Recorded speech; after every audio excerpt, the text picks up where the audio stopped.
Good morning, metalheads of the internet, and welcome to a brand new episode of the Metal Meltdown. Today, by popular demand, we will be reviewing every single full-length studio album from American deathcore crew Whitechapel. For the last couple of months, I've gotten a lot of requests via comments, DMs, emails, real-life in-person interactions as well. A lot of people saying, hey, are we gonna do Whitechapel? Are we gonna review every Whitechapel album? Hey, when are you gonna talk about Whitechapel? I hear you. You can stop now. You're welcome. We're doing it together as a team. Let's go. Plus, I got nothing better to do. I was snowed in as a result of a massive snowstorm going across southern Ontario right now, so yeah. Was supposed to go to a big fancy fun dinner, but yeah. Y'all should know the drill by now, but just in case, real quick, I'm not interested in EPs, demos, live albums, or compilations, or anything released by any kind of solo or side project. I am interested only in the 8 full-length studio albums that Whitechapel has released thus far. I will talk about each of them in order of release, assign each a score out of 5, 0 obviously being the worst, and 5 obviously being the best. And if you were hoping to hear something about their upcoming album, Hymns and Dissonance, too fucking bad. Tough titties. Literally haven't even heard it yet. Can't comment. So yeah. First up, we have the band's debut full-length album, The Somatic Defilement, released in July 2007 via Candlelight Records. If I'm not mistaken, this was their only album released via Candlelight Records. After this, it's Metal Blade all the way, baby. So here's a fun fact for you. I had never heard anything from, or even really much about, this album in any capacity up until I began preparing to do this video. No joke.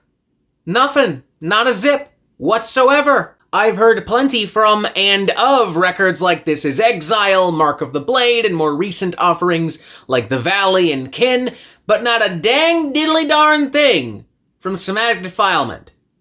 Nothing.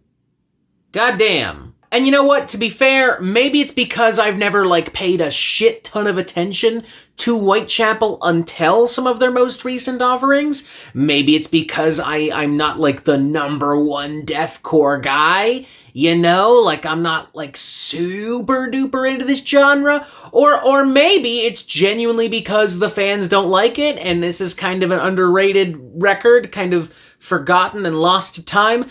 I don't know. It might be a combination of all three things. Here's what I do know. Somatic Defilement kind of goes crazy fucking hard. I'm not bullshitting. This thing is filled with filthy, vicious, vulgar beats and riffs, gnarly fucking screens. Love that super crunchy, gross guitar tone. Love that it's actually a concept album about Jack the Ripper. And it really takes, Whitechapel really take advantage of that too. And they just put out some really fucking violent, really fucking nasty fucking lyrics. And they still make room for some cool, subtle, even nuanced melodies here and there to elevate the material just a little bit. It has a really dark, morbid tone and atmosphere. The intro itself sounds like something that could have been legit pulled from a horror movie. Phil Bozeman legit sounding like a fucking beast on lead vocals, especially with those harmonized growls and gutturals. I mean, goddamn. Just great fucking stuff, man. I feel like we're finding a soft spot in between very early Suicide Silence and Black Dahlia Murder of the Time. Just really good, fun fucking stuff. Bangers across the fucking board. I mean, you've got the double whammy of Necrotizing and the title track Somatic Defilement, opening this thing up on an absolutely bloodthirsty and bombastic note. You've got some fun, sick, slammy, brutal death metal kind of stuff in Festering Fiesta, some squealing, raging, soaring guitars and Fairy Fae. And though the breakdowns themselves are pretty one-dimensional, I can't lie, something about the tone and just the overall energy and force of Whitechapel on this record, they sell it. They make it work. Right out the gates, I'm honestly feeling a 4 out of 5. I think this is a great record. I think it holds up really fucking well. Gnarly, old school deathcore. Again, finding that balance between melodic riffs and really brutal heavy shit and groovy riffs and a little bit of that hardcore bite still kind of underneath all that. Great stuff. If, like me, you've never checked this out before, I would change that ASA fucking goddamn P. Next up, we have This Is Exile, released in July 2008 via Metal Blade Records, the band's sophomore full-length studio album. Gotta be honest, right off the bat, not enjoying it as much as the debut, but overall, a pretty damn solid record. Lyrically, it's not as violent or vulgar. I also feel like it's a little less brutal. I feel like there's more emphasis on like the core part of the deathcore here. There's a bigger emphasis on grooves and breakdowns and more atypical kind of deathcore song structures that you would expect from deathcore, but it's all done like really well, to be fair. And I do like that there's like some instrumentals thrown in. I do like this cleaner kind of production too that still retains a little bit of that heft and that dirt. You've got the opening number, Father of Lies, which is filled with like pretty complex, sinister, shredding, melodeath style guitar work, reminiscent again of the aforementioned Black Dahlia Murder, but even to a certain extent like late 90s, early 2000s In Flames. Stuff like Possession and the title track, This Is Exile, filled with chunky, meaty, explosive, extreme metal deathcore bursts,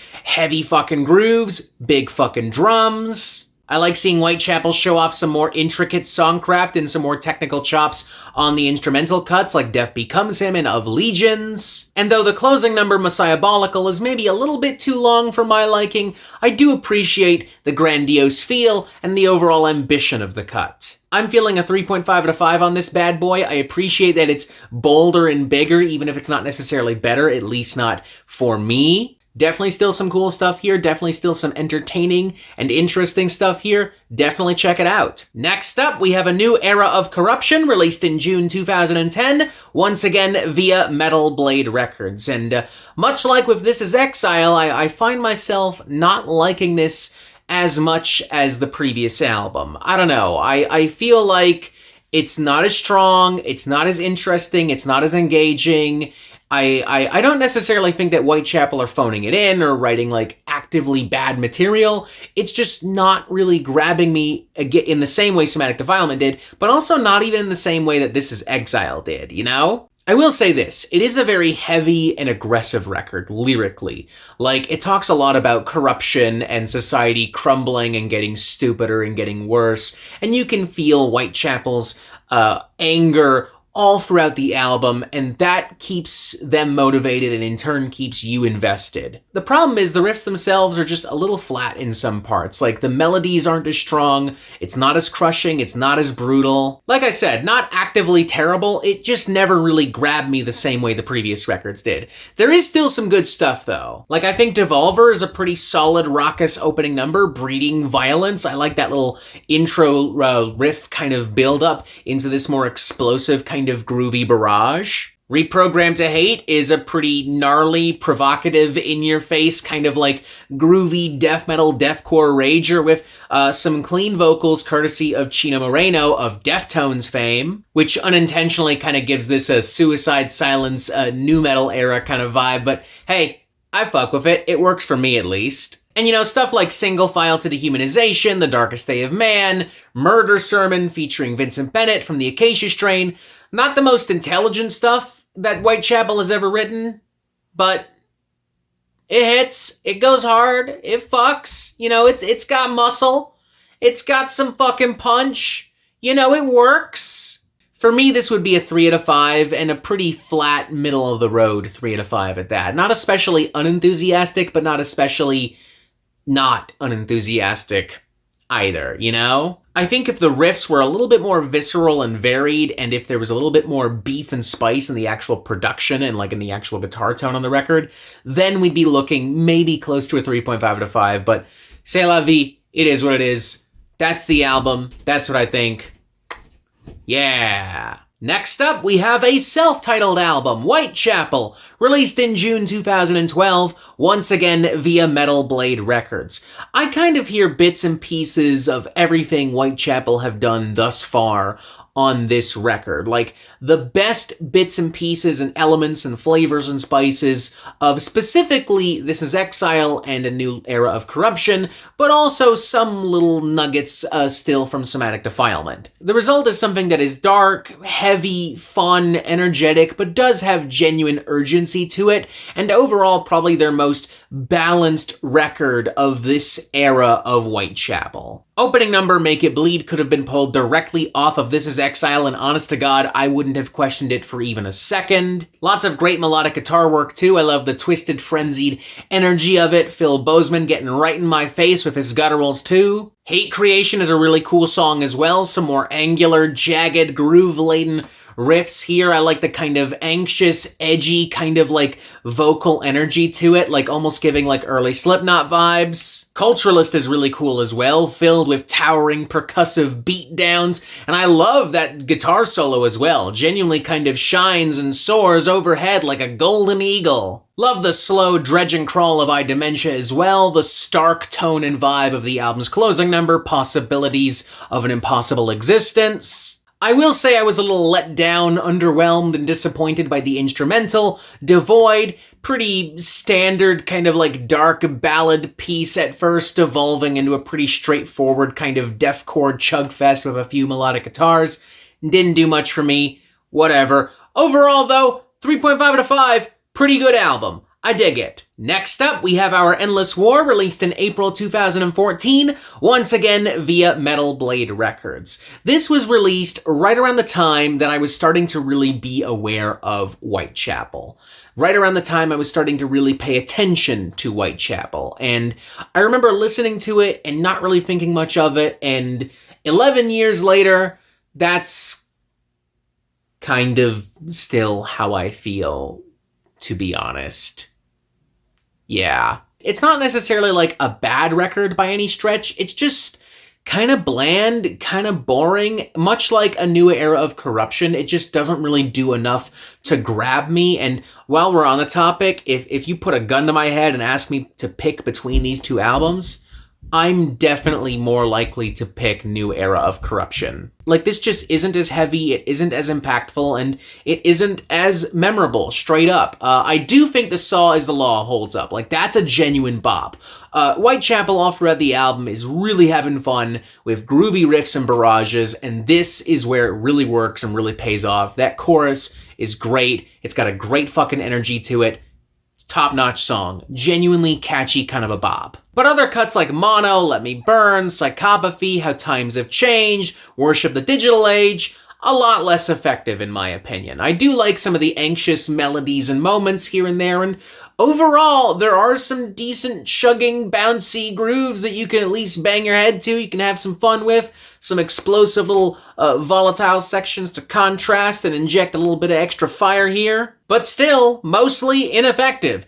Doesn't help either that the overall production of the record is just so flat. When I started this video, I was pretty certain I'd end up giving this a 2.5 out of 5, but now that we're here and doing this, and now that I'm like sitting here talking about this, I'm realizing I didn't really like the record. I found it really bland and boring. The songs were generic. Some of the grooves were cool, but The Saw Is the Law is ultimately the only song that I actually remember and kind of enjoy.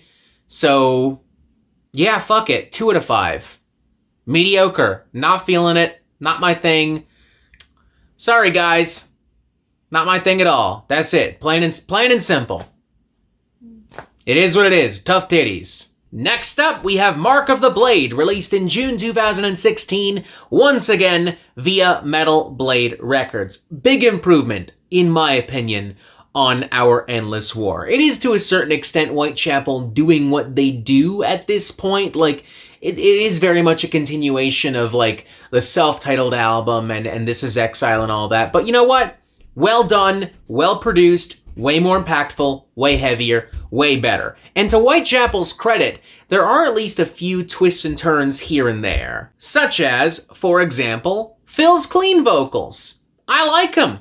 They're not bad. I think it adds some height and depth and dimension to some of these songs and to some of these melodies. I think the closing number, Decennium, is honestly kind of an underrated cut. I like the darker, adventurous, very emotive kind of ebb and flow here. I like the storytelling on display. Kind of gives us a little sneak peek at what Whitechapel would eventually do on the next couple albums, The Valley and Kin. Brotherhood is also a really cool instrumental number with a lot of technical melodic chops and some pungent bassy licks in between some really tense dramatic moments. I think Bring Me Home is a very inventive kind of number. I like the dry, emotional urgency and weight of this cut. I like how dreary it is. Like hearing these sad, monotonous cleans kind of contrasted with these lurching grooves, and then the gutturals harmonized with those like higher range cleans. Good stuff. Very effective. Very strong. And the title track, Mark of the Blade, does a really good job at recapturing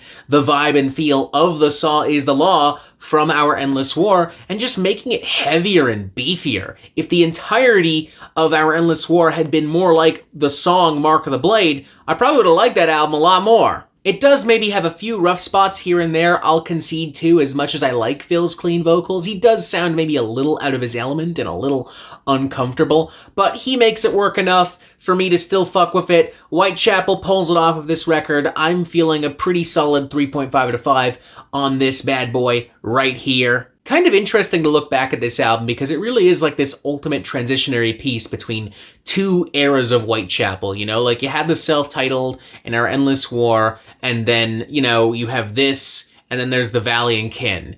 And it showcases some of those more progressive, adventurous kind of ideas and more emotional, kind of transparent songwriting and storytelling. But it also still has those groovier sections from Our Endless War, the overall feel and grit of the self-titled album. Next up, we have The Valley, released in March 2019, once again via Metal Blade Records, and right off the bat, I'm gonna let you know, this is my favorite album from Whitechapel. Their most emotionally bare and transparent and urgent. They're most powerful as well. Musically, one of their heaviest, one of their best produced, with also some of their most adventurous songwriting and songcraft to date. Just a fantastic record all the way through. We gotta give special props, especially to Phil, because he really just lets it all out on this thing, you know? He bears his fucking soul for us like we're at a fucking group therapy session. For those of you who don't know, Hardin Valley is a concept album with like 99% of the album's story and lyrical content based on Phil's childhood growing up in Hardin Valley, Tennessee. He sings and writes about family trauma, his relationships with his abusive stepfather, and his alcoholic schizophrenic mother. It's a really great and really personal story, emboldened by some really fantastic music all the way through. You've got the opening number, When a Demon Defiles a Witch, which is somehow ice cold and blazing fiery hot at the same time. Like, it has these very quiet, tragic sections with like minimalistic keyboards and guitars and Phil's clean vocals, but it also has some vicious, unrelenting, and very dark and very grim stuff. Forgiveness is weakness too, unrelenting and uncompromising. I mean, it really just hammers and beats you down with these gnarly ass fucking grooves, with some great like percussive fucking onslaughts, in your face fucking vocals, churning chainsaw guitars. Brimstone is great too. Love those massive, evil, lurching rhythms, especially in the latter half with those like squealing guitars. And stuff like Third Depth and Hickory Creek does a great job at taking us into very moody, very evocative, almost kind of like alt-metal ballad-esque territory, reminiscent at times of like Stone Sour or even Baroness, once more progressive moments and riffs and stuff gets introduced, but still packing the weight and the heft of what I would still expect from Whitechapel. Fucking amazing production too, like every groove, every breakdown just hits so goddamn hard, and you know, all the acoustic guitars and keyboards and all these soft, quieter moments and Phil's clean vocals too, it just feels so organic and so fucking real.